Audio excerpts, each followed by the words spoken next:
El aroma del estofado de venado llenaba la pequeña casa de los Moreno, un olor rico y profundo que prometía calor y sustento. El Ara lo había cocinado, pasando horas avivando el fuego con la cantidad precisa de leña para que la carne quedara tierna, casi deshaciéndose. Pero ella no se sentaba a la mesa. Permanecía de pie, en la esquina más alejada de la chimenea, una sombra inadvertida cuya única función era existir sin molestar. Observaba cómo su padre, Arturo, servía la porción más grande para sí mismo, cómo su madre, Isabel, asentía en silencio, y cómo su hermana mayor, Valeria, recibía elogios por un bordado torpe que descansaba sobre la repisa de la chimenea. «Este sí que es un trabajo delicado, mi niña», dijo Arturo, señalando el hilo con su cuchillo. «Tienes un don, no como otras». Su mirada se desvió por un segundo hacia la esquina de El Ara, un destello de desprecio que ella conocía tan bien como el frío de las paredes. El Ara bajó la vista hacia sus manos, ásperas y enrojecidas por el trabajo. Ella había preparado la comida, fregado los suelos y remendado la ropa que su familia vestía, pero su trabajo era tan invisible como ella. Era la sombra silenciosa, una carga, un mueble que respiraba y, para disgusto de su padre, consumía recursos. Cuando terminaron y los platos quedaron casi limpios, Arturo la llamó con un gesto seco de la cabeza. «Puedes comer lo que sobró, y asegúrate de apagar bien ese fuego. Gastas demasiada leña, como si el dinero creciera en los árboles». Ella asintió, recogiendo el plato de su padre. El estofado que quedaba estaba casi frío. Comió de pie, en la misma esquina, el sabor de la comida mezclado con el gusto amargo y familiar de la indiferencia. Un hueco conocido se instaló en su pecho, uno que ya no dolía, simplemente existía. Más tarde, esa noche, la llamaron al salón principal. La tensión en el aire era diferente, más afilada que la crueldad cotidiana. Arturo estaba de pie, con una postura rígida que intentaba proyectar autoridad. Isabel se retorcía las manos en el regazo, incapaz de mirarla. Valeria, sin embargo, sonreía. Era una sonrisa fina y cruel, llena de un triunfo que el Ara no entendía. «El Ara», comenzó su padre, su voz resonando con una falsa solemnidad. «Se ha llegado a un acuerdo. Un gran honor ha recaído sobre esta familia. Y tú has sido la elegida». El Ara no se movió. Había oído los susurros en el pueblo, las deudas de su padre, la desesperación que se filtraba por las grietas de su orgullo. Sabía que las palabras honor y elegida eran solo un velo para algo mucho más oscuro. «Los señores del bosque, los licántropos de la sierra, han solicitado un tributo de paz para garantizar la seguridad de nuestras tierras este invierno», continuó Arturo sin mirarla directamente. «Y tú serás ese regalo, servirás a un propósito más grande. Por una vez en tu vida, serás de utilidad». La palabra regalo fue como una bofetada. La vendían, la desechaban como a un saco de grano para saldar una deuda. La entregaban a los monstruos de las historias de terror para salvarse a sí mismos. Valeria soltó una risita ahogada. «Imagínate, la sombra silenciosa como tributo. Al menos su silencio será útil allí. No molestará a las bestias». Isabel finalmente levantó la vista, y en sus ojos, el Ara vio una súplica patética, una petición silenciosa de perdón que no valía nada. El Ara no respondió. Nunca lo hacía. Su silencio era su armadura y su prisión. Sintió que el suelo se desvanecía bajo sus pies, no por el miedo a los licántropos, sino por la confirmación absoluta de su nulo valor. Era un objeto, una moneda de cambio, y su ausencia era el único valor que podía ofrecer. Le dieron un abrigo ligeramente mejor que el suyo, no por bondad, sino para que el regalo pareciera más presentable. No le permitieron llevarse nada, pero mientras su familia la esperaba en la puerta, ella se deslizó a su pequeño y frío cuarto. De debajo de una tabla suelta del suelo, sacó una pequeña bolsa de lino gastada. Dentro no había joyas ni monedas, solo los pétalos secos y frágiles de la única flor silvestre que había logrado crecer en el patio trasero el verano anterior. Era lo único que era verdaderamente suyo. Lo apretó en su puño. La llevaron al borde del bosque congelado, a un antiguo círculo de piedras conocido por los lugareños como la Boca del Lobo. Dos figuras enormes esperaban en las sombras, sus siluetas apenas humanas bajo la luz de la luna. Eran más altos y anchos que cualquier hombre que el Ara hubiera visto, y de ellos emanaba un aura de poder depredador que helaba el aire. Arturo la empujó hacia adelante, tropezando en la nieve. Su voz tembló ligeramente al dirigirse a los guardias. «Aquí está, el tributo. Es suya, silenciosa y obediente. Un sacrificio para mantener la paz». El Ara no lloró. Se enderezó, la espalda recta a pesar del peso de una vida de humillación. Se dio la vuelta y miró a su familia por última vez. Vio el alivio en el rostro de su padre, la envidia en el de su hermana y la cobardía en el de su madre. No sintió odio, ni tristeza, solo un vacío inmenso, y debajo de todo, una extraña y desoladora calma. Al fin, Su propósito estaba cumplido. Dejaría de ser una carga. Sin esperar una orden, se adentró en la nieve, caminando hacia la oscuridad del bosque, hacia los monstruos que la esperaban. Cada paso la alejaba del único mundo que había conocido, un mundo que nunca la había querido. Aceptó su destino, creyendo que caminaba hacia su fin, sin saber que en realidad caminaba hacia su verdadero comienzo. El bosque era una bestia de dientes helados. Cada ráfaga de viento mordía la piel de Elara a través de la tela delgada de su abrigo, un recordatorio constante de que no estaba hecha para sobrevivir allí. La nieve, de un blanco puro y cruel, se tragaba el sonido y la luz, dejándola en un silencio que era más profundo que el suyo propio. Sus pies, envueltos en zapatos gastados, ya no sentían el frío. Eran solo dos pesos muertos que arrastraba a través de un mundo indiferente. Caminaba sin rumbo, esperando que el entumecimiento que ascendía por sus piernas finalmente alcanzara su corazón.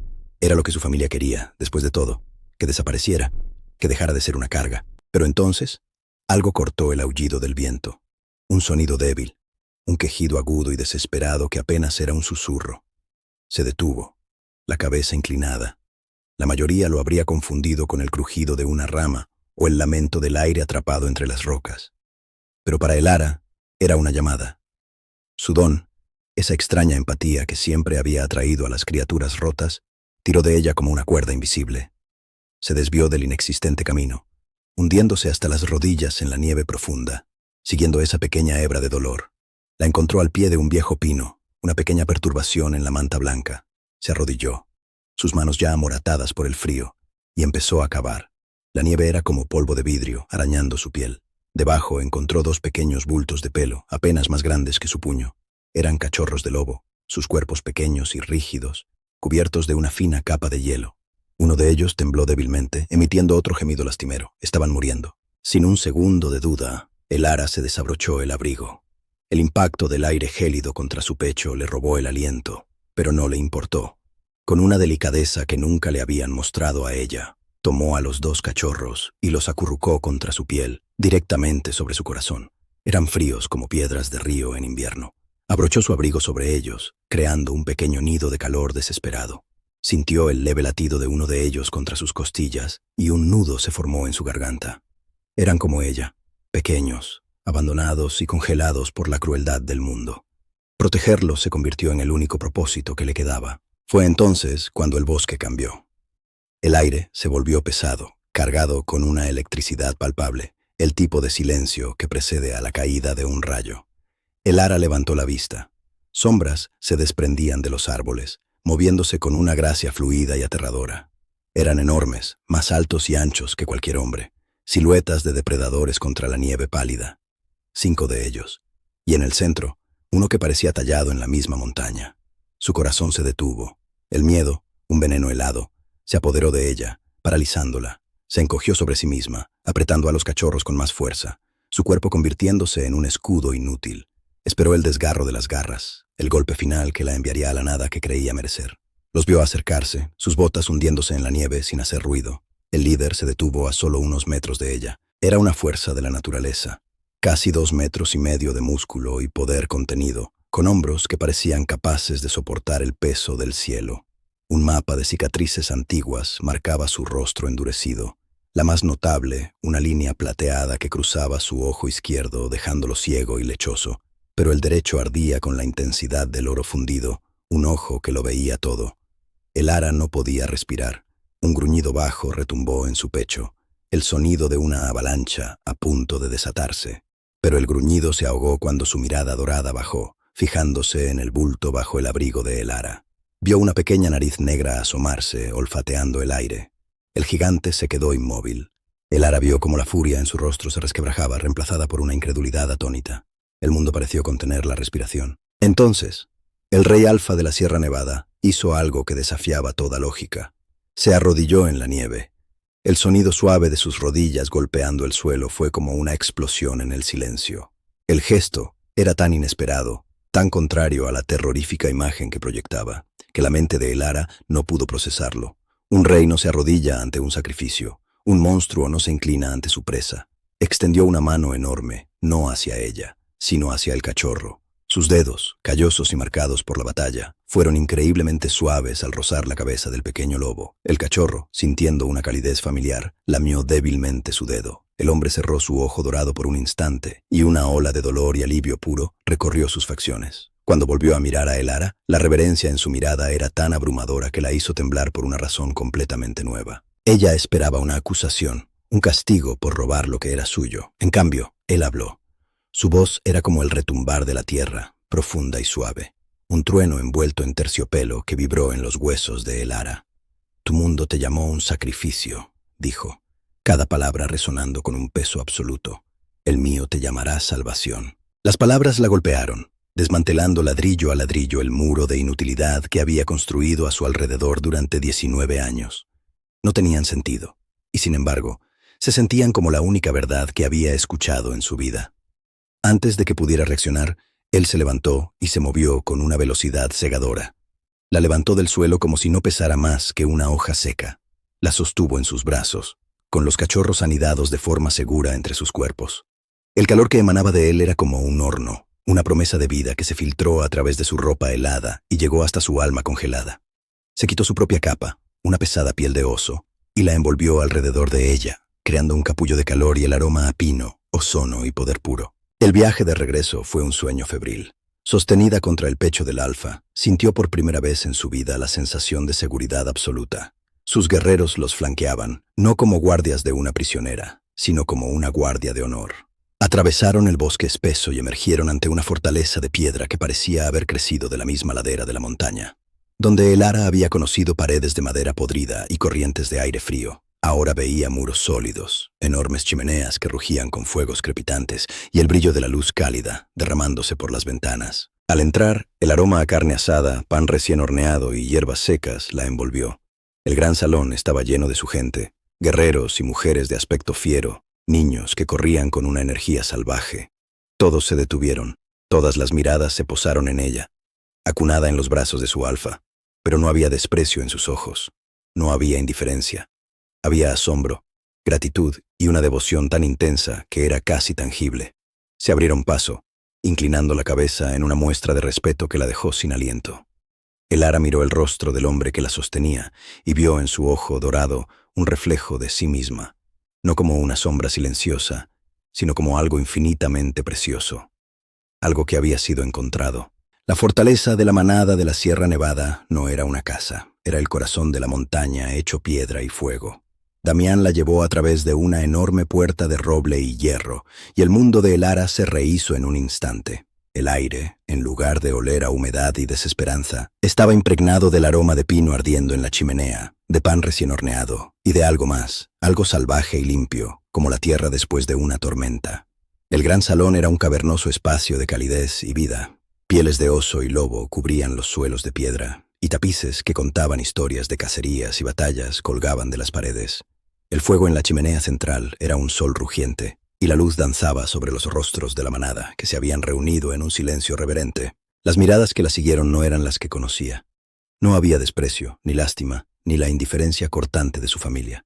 En los ojos de estos guerreros de aspecto fiero y de estas mujeres de postura orgullosa, vio asombro, vio gratitud, vio a una reina siendo llevada a su trono. Se sintió expuesta, no como un objeto de escrutinio, sino como un tesoro recién descubierto. Damián no se detuvo hasta llegar a una puerta de madera oscura, abriéndola para revelar unos aposentos que eran más grandes que toda la casa de su padre. La dejó suavemente en el suelo, sobre una alfombra de piel tan gruesa que sus pies se hundieron en ella. Una mujer mayor, con el cabello plateado trenzado con cuentas de hueso y una cara surcada de arrugas amables, se acercó. Sus ojos, del mismo color dorado que los de Damián, la examinaron con una suavidad que desarmó a Elara. «Soy Lena, la sanadora de la manada», dijo su voz, un susurro cálido como la lana. «El alfa me ha pedido que cuide de ti, mi niña». Damián asintió, su mirada fija en Elara por un momento más. Una promesa silenciosa en ella, antes de retirarse y cerrar la puerta, dejándolas en una privacidad inesperada. El ritual de cuidado fue una forma de exorcismo. Lena la guió a un cuarto contiguo donde una tina de cobre humeaba, llena de agua caliente perfumada con lavanda y manzanilla. Elara nunca había estado completamente sumergida en agua caliente en su vida. Mientras se desvestía, la mugre y los moretones de su vida pasada quedaron al descubierto. Lena no dijo nada, Su silencio era de comprensión, no de juicio. Ayudó a Elara a entrar en la tina, y cuando el calor la envolvió, un sollozo ahogado escapó de su pecho, el primero en años. El agua no solo limpiaba su piel, parecía disolver el frío que se había alojado en sus huesos, el peso de 19 años de sentirse invisible. Lena lavó su cabello con delicadeza, sus manos firmes y seguras, desenredando nudos que eran tanto físicos como emocionales. Cuando salió, envuelta en una toalla de lino gruesa y suave, sobre la cama la esperaba ropa nueva. No eran los vestidos ásperos y remendados a los que estaba acostumbrada. Había una túnica de lana de un profundo color azul noche, tan suave que parecía una nube. Unos pantalones de cuero flexible que se amoldaban a sus piernas y unas botas forradas de piel. Al vestirse, no se sintió disfrazada. Se sintió sólida, real. Por primera vez, la ropa no era algo para ocultarse, sino una armadura que le daba dignidad. La comida llegó poco después. Una bandeja de madera con venado asado, raíces glaseadas con miel, pan caliente y un queso cremoso. Lena se sentó con ella, no observándola, sino compartiendo el momento. «Come, niña», le instó suavemente. «Necesitas recuperar tus fuerzas». Elara comió lentamente, saboreando cada bocado. El hambre que sintió no era solo de comida, sino de cuidado, de atención, de la simple decencia humana que nunca había conocido. Y aquí, entre los llamados monstruos, la estaba recibiendo en abundancia. No le siento así. Los días siguientes fueron un despertar. Elara descubrió que su don, el susurro del alma que su familia había despreciado, era considerado un regalo sagrado en la fortaleza. Su silencio no era una carencia, sino un conducto. Un día, un guerrero fue traído con una herida profunda en el hombro, delirando de fiebre y dolor. Los sanadores luchaban por mantenerlo quieto.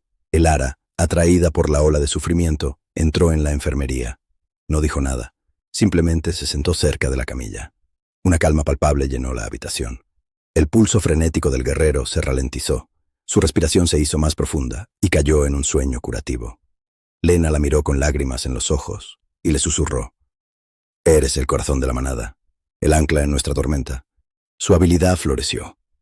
Encontró a un niño perdido que se había escondido durante un juego, no con la vista, sino sintiendo el pequeño latido de su miedo como un eco en el bosque.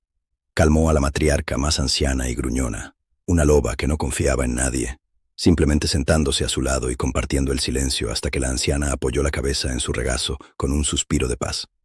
Cada acto, por pequeño que fuera, era recibido con una gratitud abrumadora. El ara, la carga, la sombra silenciosa, se estaba convirtiendo en el ara, el refugio, el centro de calma de una manada de depredadores. Estaba tejiendo lazos sin decir una sola palabra. Damián pasaba cada momento que podía con ella. Aprendió el lenguaje de sus ojos, la tensión en sus hombros, el leve temblor de sus manos. No la presionaba para que hablara. En cambio, le traía el mundo. Le trajo flores de montaña de un color violeta imposible, que solo crecían en los picos más altos. Una tarde llegó con las manos ahuecadas. Dentro había un pequeño pichón, con una de sus alas doblada en un ángulo extraño. «No deja que nadie se acerque», dijo Damián, su voz un murmullo grave. «Pero supe que a ti sí te dejaría». El ara extendió las manos y Damián depositó suavemente al pájaro en ellas. El corazón del pichón latía como un tambor frenético, pero al sentir el calor de su piel, se calmó. Dejó de temblar y se acurrucó en su palma, un pequeño bulto de confianza y vida rota. El ara levantó la vista hacia Damián, y la comprensión que vio en su ojo dorado la dejó sin aliento. Él no solo veía su don, lo entendía, lo veneraba. Esa noche, bajo el velo de una luna llena que bañaba el mundo de plata, la llevó a un lugar secreto. Una fuente termal, escondida en una gruta de piedra, cuyo vapor se elevaba hacia el cielo estrellado. El agua era cálida y sedosa. Sentados en el borde, con el vapor arremolinándose a su alrededor, Damián finalmente rompió el cómodo silencio. «Antes de ti, este lugar era un fuerte, un refugio», dijo, su mirada perdida en el agua. «Ahora es un hogar». Se giró hacia ella, su inmensa presencia suavizada por la luz de la luna. Rozó con la punta de los dedos una cicatriz descolorida en el brazo de Elara, una marca de un descuido de su padre años atrás. Todos tenemos marcas, Elara, algunas por fuera, otras por dentro. Tocó la cicatriz que cruzaba su propio ojo ciego. Las tuyas no son señales de que estás rota, son la prueba de que sobreviviste para ser perfecta para mí. El corazón de Elara se expandió en su pecho, un dolor dulce y abrumador. La verdad de sus palabras resonó en el núcleo de su ser, sanando grietas que ni siquiera sabía que tenía. Él se inclinó, su rostro a centímetros del de ella. Ella no retrocedió. No había miedo, solo una sensación de inevitabilidad, de haber llegado al final de un largo y doloroso viaje. Pero en lugar de una mordida posesiva en su cuello, en lugar del reclamo de un alfa a su propiedad, Damián presionó sus labios en su frente. El beso fue tierno, reverente y absoluto. Un sello, una promesa. No la estaba tomando, la estaba eligiendo, la estaba coronando. En ese momento, acunada en el calor de la fuente y la devoción inquebrantable del hombre más poderoso que había conocido, Elara sintió que el lazo entre ellos se solidificaba, no como una cadena, sino como un hilo de oro fundido que unía sus almas. El silencio ya no era un vacío, era un santuario, un lenguaje compartido que solo ellos dos entendían, y en ese santuario, finalmente, estaba en casa. El invierno cayó sobre el valle con colmillos de hielo. La nieve, que en la fortaleza de Damián era una manta de belleza y silencio, se convirtió en una mortaja para las tierras humanas. Las cosechas se congelaron, el ganado murió, y el hambre comenzó a roer los cimientos del pueblo. Fue entonces cuando el pasado, hambriento y desesperado, llamó a la puerta de la fortaleza. Un mensajero, temblando más de frío que de miedo, anunció la llegada de una delegación del pueblo, liderada por Arturo Moreno, suplicando una audiencia con el rey Alfa para pedir ayuda. Damián miró a Elara, su ojo dorado buscando su consentimiento. Ella asintió, una calma de acero en su mirada. No era la niña que se encogía en las esquinas. Era la luna de la manada, y recibiría a sus antiguos fantasmas en su propio terreno. Los llevaron al gran salón, el mismo lugar donde Elara había sido recibida como una salvadora. Arturo y Valeria entraron, sus rostros demacrados por la privación, sus ropas gastadas y sucias. Su arrogancia se había desvanecido, reemplazada por una desesperación servil. Se arrodillaron, sin atreverse a levantar la vista hacia los dos tronos de piedra y madera que dominaban la sala. En uno se sentaba Damián, una montaña de poder silencioso, y en el otro, cuando Arturo finalmente levantó la vista, el aliento se le heló en los pulmones. Junto al temible rey Alfa, sentada con una postura erguida y una dignidad regia, estaba su hija. Pero no era la sombra silenciosa que él recordaba. Estaba vestida con pieles de lobo blanco nibio y adornada con plata que brillaba a la luz del fuego. Su cabello, antes opaco y sin vida, caía en una cascada brillante sobre sus hombros. Su piel tenía el brillo de la salud y la felicidad. Una marca sutil, un remolino plateado apenas visible en la curva de su cuello, la declaraba como la compañera del Alfa. Irradiaba una calma tan profunda y poderosa que llenaba toda la sala.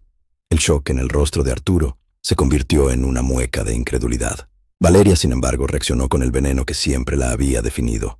Se puso de pie, su voz un chillido agudo que rompió el silencio reverente.